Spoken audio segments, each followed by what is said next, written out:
Hello friend, स्वागत है आप सभी का मेरे यूट्यूब चैनल पर।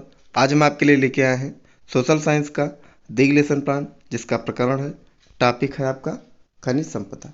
ये आपके लेसन प्लान का पहला पेज दिख रहा है, हम पूरा दिखा देते हैं। अब हम थोड़ा सा जूम कर देते हैं और step by step, line by line आपको बताते चलते हैं कि कैसे बनाया जाता है दिग lesson plan. Lesson plan start करने से पहले हम आपको कुछ चीज़ें बता दें। अगर आपको अन्य विषय के लेसन प्लान, प्रैक्टिकल फाइल या असाइनमेंट चाहिए तो आप हमारे यूट्यूब चैनल के प्ले लिस्ट में जाके वहाँ से देख सकते हैं। बहुत सारे विषय के लेसन प्लान, प्रैक्टिकल फाइल और असाइनमेंट मिल जाएंगे, तो वहाँ से आप जाके देख सकते हैं। सभी की अलग अलग प्ले लिस्ट बनी हुई है। अगर आपने अभी तक चैनल को सब्सक्राइब नहीं किया है तो प्लीज़ चैनल को सब्सक्राइब कर दीजिएगा, वीडियो को लाइक कर दीजिएगा और कमेंट के माध्यम से ज़रूर बताइएगा कि हमारा लेसन प्लान आप लोगों के लिए कितना यूजफुल है। चलिए स्टार्ट करते हैं। सबसे पहले आप पाठ योजना संख्या डालेंगे, ये आपका ऑप्शनल है, चाहे तो आप डालें चाहे ना डालें। उसके बाद पहली हेडिंग है संस्था का नाम, जिस संस्था में आप टीचिंग कर रहे हैं उसका नाम डालेंगे। फिर यहाँ दिनांक डालेंगे, कक्षा आप 8th है या आप जिस क्लास का बना रहे हैं उसका आप डालेंगे। विषय आपका सामाजिक विषय है, उस विषय के अंतर्गत आप भूगोल लिखेंगे। चक्र आपका 3rd है और अवधि 40 मिनट। चक्र में आपका जो होगा वो डालेंगे अपने हिसाब से और अवधि 40 मिनट। उसके बाद आप प्रकरण लिखेंगे, प्रकरण है आपका खनिज संपदा। प्रत्येक पाठ योजना में कुछ सामान्य उद्देश्य और विशिष्ट उद्देश्य होते हैं। सामान्य उद्देश्य आपके विषय से संबंधित होता है, विशिष्ट उद्देश्य आपके प्रकरण से संबंधित होता है। तो पहले हम सामान्य उद्देश्य देखते हैं। पहला आपका सामान्य उद्देश्य, थोड़ा सा जूम कर देते हैं। छात्रों में भूगोल विषय के प्रति रुचि उत्पन्न करना। दूसरा, छात्रों को भूगोल संबंधित तथ्यों की जानकारी देना। तीसरा, छात्रों को भौगोलिक परिस्थितियों के अनुसार जीवन जीने का ज्ञान प्रदान करना। चौथा आपका छात्रों का सामाजिक और मानसिक विकास करना। पांचवा लास्ट आपका छात्रों को सामाजिक विज्ञान की उपयोगिता बताना। अगर हमारे वीडियो की स्पीड तेज होगी तो आप वीडियो को स्लो मोशन में करके, वीडियो को रोक करके आप लिख लेंगे, क्योंकि वीडियो को बहुत स्लो बनाना संभव नहीं है, वीडियो बहुत लंबी हो जाएगी। फिर आप विशिष्ट उद्देश्य लिखेंगे। इसमें पहला है ज्ञानात्मक, छात्र खनिज संपदा के विषय में जान सकेंगे। बोधात्मक में लिखेंगे, छात्र खनिज संपदा के विषय में समझ सकेंगे। क्रियात्मक उद्देश्य में छात्र खनिज संपदा के विषय में व्याख्या कर सकेंगे। इसके बाद आप सहायक सामग्री लिखेंगे। सहायक सामग्री में आपको लिखना है प्रकरण संबंधी सभी सहायक सामग्री, जैसे रोलर बोर्ड, चार्ट, पेपर, खनिजों का चित्रण आदि। इसके बाद आपका है शिक्षण विधि लिखेंगे, व्याख्यान विधि, प्रश्नोत्तर विधि, प्रश्नोत्तरी विधि या जिस विधि का प्रयोग करें उसे लिख लेंगे। तो ये आपका कंप्लीट हो गया पहला पेज। अगले पेज में आते हैं, आपके सामने पेज नंबर 2 दिख रहा है। अब थोड़ा सा हम जूम कर देते हैं। शिक्षण विधि के बाद आप पूर्व ज्ञान लिखेंगे। पूर्व ज्ञान में आपको लिखना है कि छात्र खनिज संपदा के विषय में सामान्य जानकारी रखते हैं। तो आपका कंप्लीट हो गया। अब आपके लेसन प्लान को जो सबसे मेन पार्ट होता है, प्रस्तावना प्रश्न। प्रस्तावना प्रश्न कैसे निकाला जाता है, चलिए जानते हैं। सबसे पहले आप पाठ प्रस्तावना प्रश्न लिखेंगे। यहाँ पे आप छात्राध्यापक या छात्राध्यापक क्रिया लिखेंगे। ध्यान से सुनिएगा, अगर आप छात्र हैं तो छात्राध्यापक क्रिया लिखेंगे, अगर आप छात्रा हैं तो छात्राध्यापक क्रिया लिखेंगे। इस कॉलम में आपको छात्र छात्रा क्रिया दोनों लिखना है आप लिख करके, क्योंकि क्लास में दोनों लोग होते हैं। आपका जो प्रश्न पहला होगा उसका जो आंसर आएगा, उसी आंसर से आपको दूसरा प्रश्न स्टार्ट करना होता है। जो लास्ट प्रश्न आपका होगा वो आपका समस्यात्मक होगा। चलिए देखते हैं। जैसे प्रश्न पहला है, पृथ्वी को किन किन नामों से जाना जाते हैं, तो भूमि, धरातल आदि। जहाँ पर धरातल की खुदाई या धरातल की खुदाई की जाती है उसे क्या कहते हैं, तो खान कहते हैं। खानों से क्या निकाला जाता है या क्या निकलता है, तो कोयला, कच्चे धातु, अयस्क आदि। कोयला, कच्चे धातु, अयस्क आदि किसके अंतर्गत आते हैं, तो खनिज संपदा या खनिज संसाधन के अंतर्गत आते हैं। खनिज संसाधन के विषय में आप और क्या जानते हैं, तो आपका समस्यात्मक प्रश्न हो जाएगा, मौन प्रश्न हो जाएगा, आपका प्रस्तावना प्रश्न निकल आया। तो यहाँ से आप लिख लेंगे। फिर आप इसके बाद आप उद्देश्य कथन लिखेंगे। उद्देश्य कथन में आपको लिखना है कि बच्चों, आज हम सब मिलकर खनिज संपदा के विषय में विस्तृत अध्ययन करेंगे। फिर आप अपने लेसन प्लान में पहला प्रस्तुतिकरण करेंगे। यहाँ पे आप प्रस्तुतिकरण एक संख्या डाल लेंगे। यहाँ पे आप शिक्षण भी लिखेंगे। शिक्षण भी में आपका खनिज संपदा या संसाधन। यहाँ पे आप छात्राध्यापक या छात्राध्यापक क्रिया लिखेंगे। ध्यान से सुनिएगा, अगर आप छात्र हैं तो छात्राध्यापक क्रिया लिखेंगे, छात्रा है तो छात्राध्यापक क्रिया लिखेंगे। इस कॉलम में आपको लिखना है छात्र छात्रा क्रिया, और छात्र छात्रा क्रिया में सिर्फ इतना ही लिखना होता है कि छात्र छात्रा ध्यानपूर्वक सुनेंगे। अगले पेज में आपको दिखा देते हैं एक साथ, ताकि आपको कोई कन्फ्यूजन ना रहे। देखिए यहाँ पे जैसे लिखा हुआ है, ये आपका प्रस्तुतिकरण शेष इस पेज में आपको मिल जाएगा। तो पहले हम उस पेज का आपको जूम करके दिखा देते हैं। खनिज संसाधन, खनिज ऐसे भौतिक पदार्थ हैं जो खान से खोद कर निकाले जाते हैं। खनिज पदार्थ प्राकृतिक रूप से उपलब्ध रहते हैं और इनकी एक निश्चित आंतरिक संरचना होती है। खनिज मुख्य रूप से 3 प्रकार के होते हैं। अगले पेज में आते हैं। धात्विक खनिज, अधात्विक खनिज और ऊर्जा खनिज। धात्विक खनिज में आपके क्या क्या आता है, यहाँ से देख लीजिए। इसके अंतर्गत लोहा, मैग्नीशियम, निकिल, सोना, चांदी, टिन, बॉक्साइट आदि आते हैं। अधात्विक खनिज में इसके अंतर्गत अभ्रक, कोबाल्ट, सल्फर, ग्रेनाइट, चूना पत्थर, संगमरमर आदि आते हैं। ऊर्जा खनिज कोयला, पेट्रोलियम और प्राकृतिक गैस आते हैं। तो ये आपका प्रस्तुतिकरण कंप्लीट हो गया। एक साथ दिखा देते हैं, ये आपका कंप्लीट हो गया। प्रत्येक प्रस्तुतिकरण के बाद आपको बोध प्रश्न करना होता है। बोध प्रश्न में आपके 3 प्रश्न होंगे। जो लास्ट प्रश्न होगा वो आपका समस्यात्मक होगा। यहाँ पे आप बोध प्रश्न लिखेंगे, यहाँ पे आप छात्राध्यापक या छात्राध्यापक क्रिया लिखेंगे जो भी आप हैं, यहाँ पे छात्र छात्रा क्रिया में लिखेंगे। जो पदार्थ खान से खोद कर निकाले जाते हैं उन भौतिक पदार्थों को क्या कहते हैं? तो खनिज संपदा या खनिज संसाधन। खनिज पदार्थ मुख्य रूप से कितने प्रकार के होते हैं? धात्विक, अधात्विक, ऊर्जा। धात्विक खनिजों के बारे में आप क्या जानते हैं? तो आपका मौन प्रश्न हो जाएगा, समस्यात्मक प्रश्न हो जाएगा। अब हम अगले पेज में आते हैं और प्रस्तुतिकरण 2 करते हैं। यहाँ पे धात्विक खनिज के बारे में, अब आपका धात्विक खनिज ये आपका हो जाएगा। तो यहाँ पे आप कॉलम बना के लिखेंगे।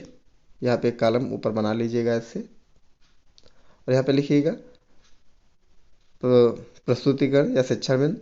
यहाँ पे प्रस्तुतिकरण, यहाँ पे शिक्षाबिंद, यहाँ पे छात्राध्यापक या छात्राध्यापक क्रिया लिखेंगे, और इस कॉलम में छात्र छात्रा क्रिया लिखेंगे। छात्र छात्रा क्रिया में सिर्फ इतना ही लिखना होता है कि छात्र छात्रा ध्यानपूर्वक सुनेंगे। तो यहाँ से आप लिख लेंगे, फिर से बता देते हैं।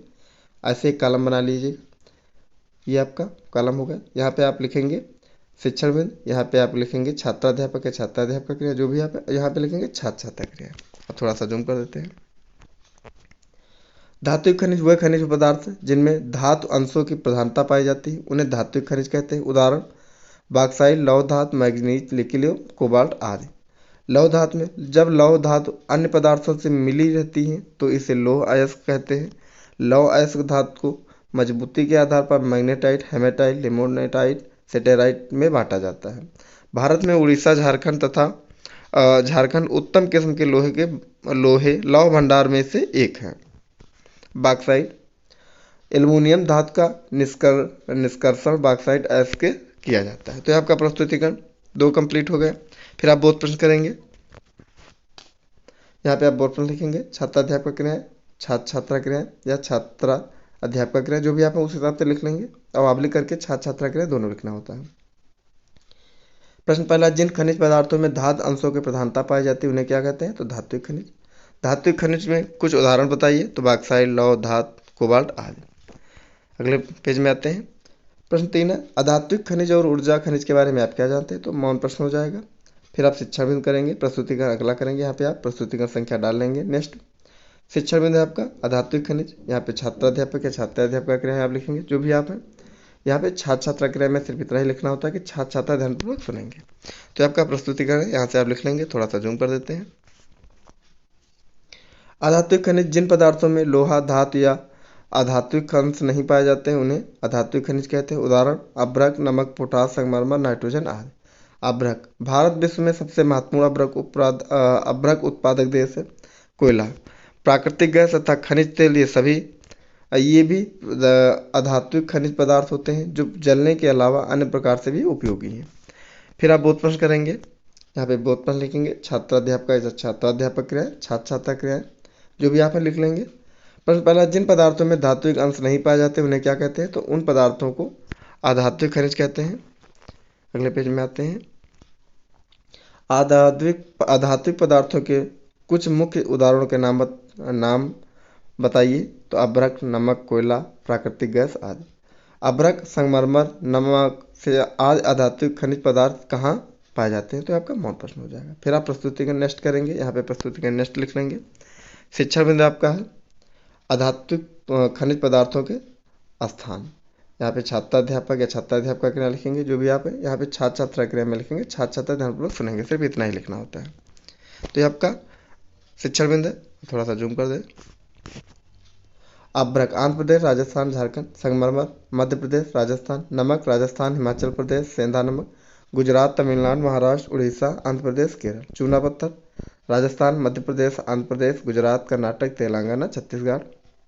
हीरा मध्य प्रदेश, पन्ना। महत्वपूर्ण तथ्य, अभ्रक का प्रयोग बिजली के उपकरण, तार, वायुयान, कंप्यूटर, लालटेन की चिमनियाँ आदि के निर्माण में प्रयोग किया जाता है। तो आपका हो गया।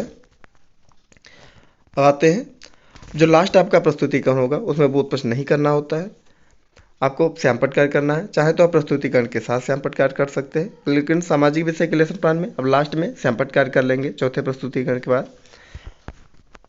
तो यहाँ पे जैसे कि यहाँ पे देखिए ब्लैक चार्ट में जो मेन मेन बिंदु है उन्हें लिख के चिपका दिया गया है। तो आप अपने लेसन प्लान में ऐसे बना सकते हैं, या चाहे तो आप अलग से प्रस्तुतिकरण के साथ में एक कॉलम बना के सैंपल कार्य आप कर सकते हैं। तो यहाँ से आप लिख लेंगे। इसके बाद आपका निरीक्षण कार्य रहेगा। निरीक्षण कार्य में आपको लिखना है कि छात्राध्यापक या छात्राध्यापक जो भी आप है, छात्रों से सैंपल पर लिखे गए तथ्यों को अपनी उत्तर पुस्तिका में लिखने का आदेश देगी तथा स्वयं कक्ष में घूम घूम कर निरीक्षण करेगी। फिर आप पुनरावृत्ति प्रश्न लिखेंगे। लास्ट में आपको पुनरावृत्ति प्रश्न करना होता है। यहाँ पे पुनरावृत्ति प्रश्न लिखेंगे, यहाँ पे छात्राध्यापक या छात्राध्यापक क्रिया लिखेंगे जो भी आप हैं, यहाँ पे छात्र छात्रा क्रिया लिखेंगे।